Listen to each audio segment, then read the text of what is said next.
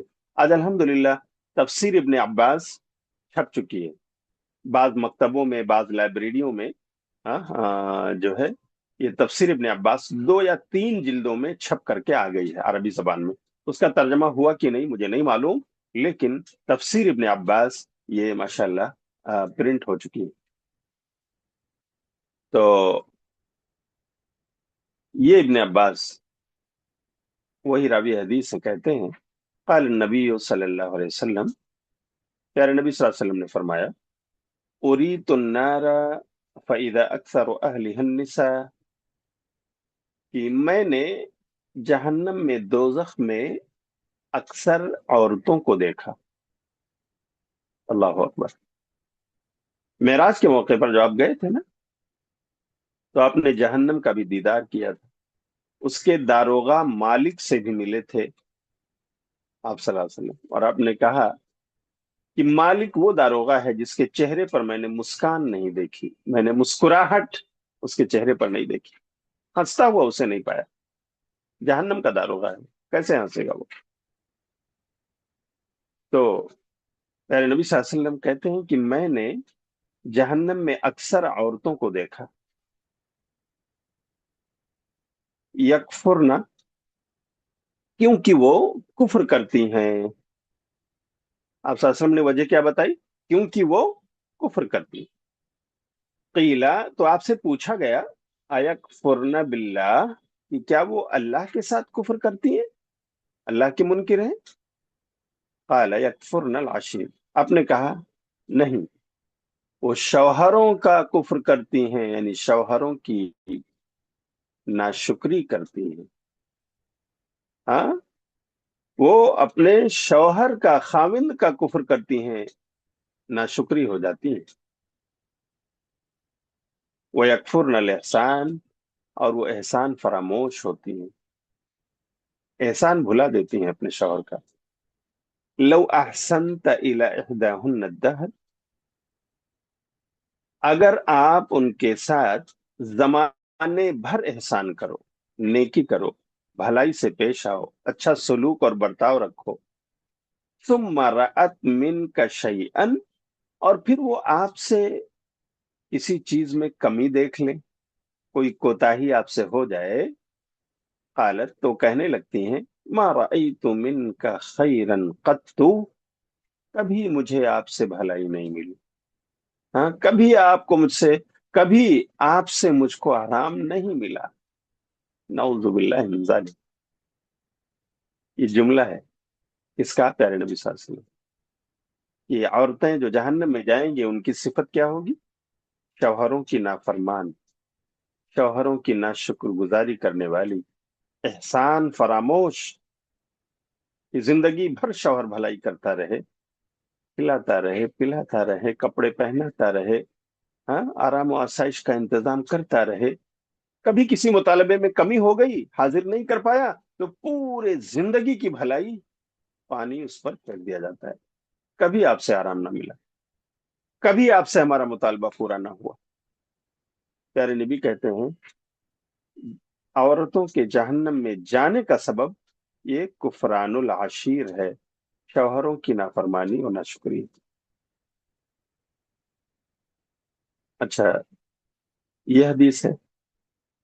اسی طرح دوسری حدیث جو صحیح ہے ان میں ایک اور وجہ کا ذکر ہے کہ تکفرن العشیر و تکسرن اللعن، کہ اے خواتین، میں نے جو جہنم میں تمہیں زیادہ پایا اس کی وجہ یہ ہے کہ تکفرن العشیر، تم اپنے شوہروں کی نافرمانی کرتی ہو، ناشکر گزاری، اور دوسری وجہ ہے وہ تکسرن اللعن، بہت زیادہ لعن طعن کرتی ہو، ایک دوسرے پر کیچڑ اچھالتی ہو، ایک دوسرے کو گالیاں دیتی ہو۔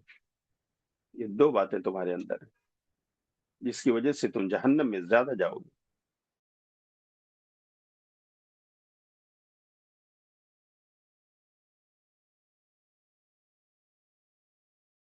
کیا ہم ان خواتین میں سے ہیں یا ہم اپنی اصلاح کر چکے ہیں؟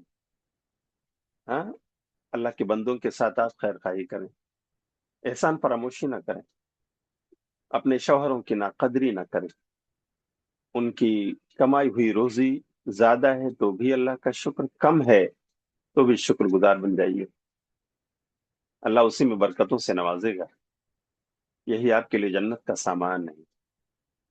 شادی شدہ خاتون کی جنت شوہر کی اطاعت کے بغیر ممکن نہیں۔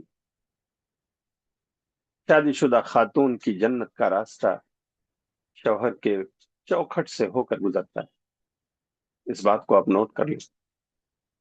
ہاں، اپنے شوہر کی جو بھی کمائی ہے وہی اللہ کی مرضی ہے، وہی اس کی تقدیر ہے، آپ اسے لعن طعن نہ کریں کہ کماتے ہی کتنا ہو، ہاں، اور اسے شرم نہ دلائیں۔ کون سا شوہر ہے جو اپنے بال بچوں کو خوش نہ رکھنا چاہتا ہو؟ ہاں، جو اپنے بچوں کی کلکاریاں نہ سننا چاہتا ہو، جو اپنے بیوی کے لبوں پر مسکراہٹیں نہ چاہتا ہو؟ کون سا شوہر ہے دنیا کا، بتائیے؟ لیکن جو روزی ہے اس کی وہی ملتی ہے، اگر اسے وہ لے کر اپنے گھر آتا ہے تو آپ اپنی ڈیمانڈز اسی کے دائرے میں رکھیے کہ میرا شوہر میرے لیے کیا کر سکتا ہے، میں کیا اس سے مانگ سکتی ہوں، میرے شوہر کے جیب میں، اس کی تجوری میں کیا کچھ ہے میں جانتی ہوں۔ اگر آپ ایسا کرتی ہیں، اللہ کی قسم ایک جنتی خاتون کی پہچان ہے آپ کے اندر۔ اور اگر آپ دنیا والوں کو دیکھ کر کہ دیکھو پڑوسن کو اتنا ملتا ہے، اتنے سونے پہن کر وہ آتی جاتی ہے، ہاں، اس کے کپڑے دیکھو ہزاروں کے ہیں، ہاں، اس کی بائک دیکھو، اس کی فور ویلر دیکھو، کبھی اپنے شوہر کی قدر آپ کو نہیں ہوگی۔ چھوڑ دیجئے اس کام کو، چھوڑ دیجئے اس راستے کو، یہ نافرمانی اور ناشکری کا راستہ ہے کہ آپ دوسروں کو دیکھیں، آپ پڑوسن کو دیکھیں کہ وہ کیا پہنتی ہے، وہ کیسے رہتی ہے، ہاں، آپ آپ اپنے آپ کو دیکھیے، اپنے شوہر کو دیکھیے، اس کی کمائی کو دیکھیے، اور اس دائرے میں رہ کر اپنے آپ کو خوش رکھیے، اللہ کا شکر ادا کیجئے کہ میں ان سے بہتر ہوں جو آج فٹ پاتھوں پر پڑے، کبھی دو وقت کی روٹی مل گئی تو مل گئی، نہیں تو وہ بھی نہیں، فٹ پاتھوں پر سو رہے ہیں۔ بتائیے کیا ہم اور آپ ان سے بہتر نہیں؟ کتنے لوگ ہیں جو آج غزہ کی سرزمین میں، دنیا کے مختلف ممالک میں فاقہ کشی کر رہے ہیں، کیا ہم اور آپ ان سے بہتر نہیں ہیں؟ اگر ہم ایسا کرتی ہیں، کیا یہ اللہ کی ناشکری اور اپنے شوہر کی ناشکری نہیں؟ اپنے آپ کو جانچ لیجیے، جائزہ لے لیجیے، اللہ کی قسم آپ کی عبادتیں تک قبول نہ ہوں گی اگر آپ نماز پڑھتے ہیں لیکن شوہر کی نافرمان، روزہ رکھتے ہیں لیکن شوہر کی ناقدری کرتی ہیں، آپ زکوٰۃ دیتی ہیں لیکن شوہر پر لعن طعن کرتی ہیں، آپ حج کر کے آتی ہیں لیکن یہی لعن طعن، یہی غیبت، یہی چغلی اور انہی برائیوں میں لت پت ہیں آپ اپنے حج کی بھی خیر منائیے۔ اللہ کو ایک مومن کی پوری زندگی عبادت کے طور پر وہ دیکھنا چاہتا ہے کہ میری بندی کس طرح سے اپنے روز و شب، اپنے رات اور دن، اس کے لمحات، اپنے چھوٹے بڑے تمام اعمال میں وہ اپنے رب کی اطاعت و فرما برداری کو ڈھونڈتی اور تلاش کرتی ہے۔ اس لیے اللہ کی شکر گزاری اگر کرنا چاہتی ہیں تو آپ شادی شدہ ہیں تو اپنے شوہر کی فرما بردار بن کر رہیے، کوآپریٹ کیجئے ان کو، ہاں، کوآپریٹ کرنے کا مطلب یہ ہے کہ اللہ تعالیٰ وہ محنت کرتا ہے، کماتا ہے، ہاں، ہو سکتا ہے وہ ہاتھ گاڑیاں کھینچتا ہو، پسینے بہاتا ہو اسی ممبئی کی سرزمین میں، ہاں، ایک شاپ سے دوسری شاپ دوسروں کا مال لے جا کر کے وہ سپلائی کرتا ہو، پسینے بہاتا ہو اور آپ کے لیے کما کر لاتا ہو، لیکن گھر پہنچنے کے بعد اگر آپ اس کی نافرمان بنتی ہیں، اگر آپ کے لبوں پر مسکراہٹ نہیں ہے، بتائیے اس کے دن بھر کی محنت، اس کے دن بھر کا پسینہ خوش ہونے سے پہلے پہلے آپ نے اس کے ساتھ احسان فراموشی کر دیا، کیسے خوشی ملے گی اس کو؟